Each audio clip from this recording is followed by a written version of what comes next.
Okay, so I'm installing the rack into the crossmember now, and I'm using the offset GKtech aluminium rack spaces or mounts. It's a bit of a problem, the radius here on just one of the pieces that goes into this groove that doesn't have enough of a radius, and it actually sits up. Let's see if I can get a shot of it. There's actually a gap.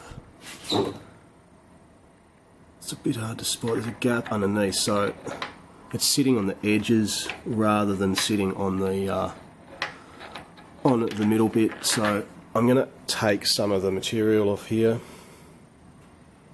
and hopefully get it to fit a bit better.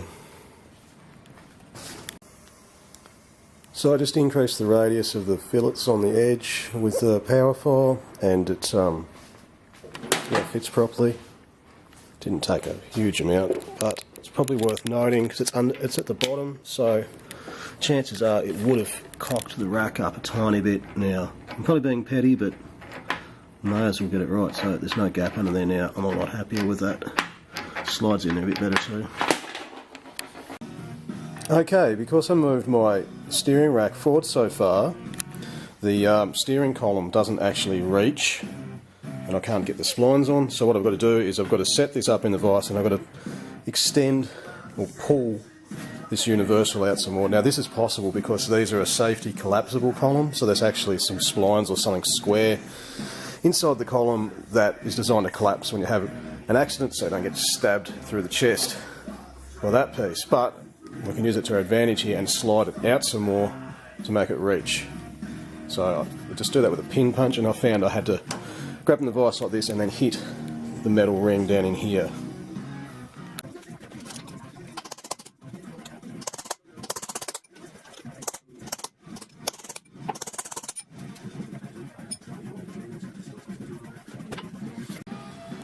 This is the inside of the steering column. I just removed the circlip from the top and slid the column out from the firewall side. It just slips straight through, and you can see where the two shafts go together, and this is the collapsing mechanism. I've got to get this to slide out about an inch, hopefully, so I'm going to mark that and then take to it with the hammer and a pin punch and see what happens.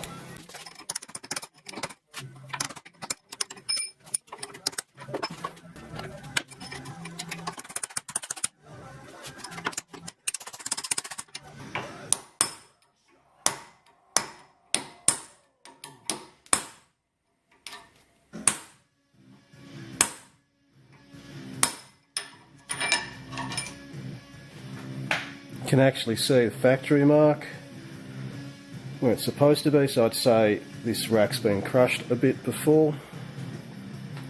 I mean, this column has been crushed a bit before.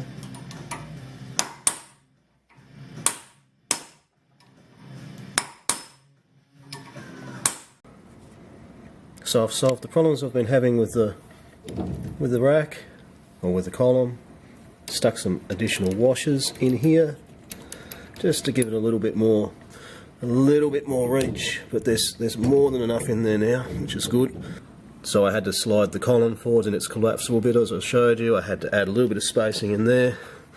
I left all this loose, and yeah, it's good to go. Now stick some more bits in there. Okay, so I had to come back and revise the way I'd installed the steering rack.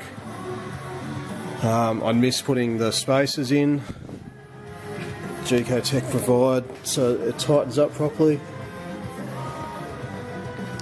Had a bit of trouble with this side. I had to add an extra washer. Ended up nearly stripping this, but it's tight now. But yeah, I had an extra washer in there because it just wasn't going to go. I lined these lines here pretty well parallel with the top plate on both of them. Don't get much choice on that one. This one you do.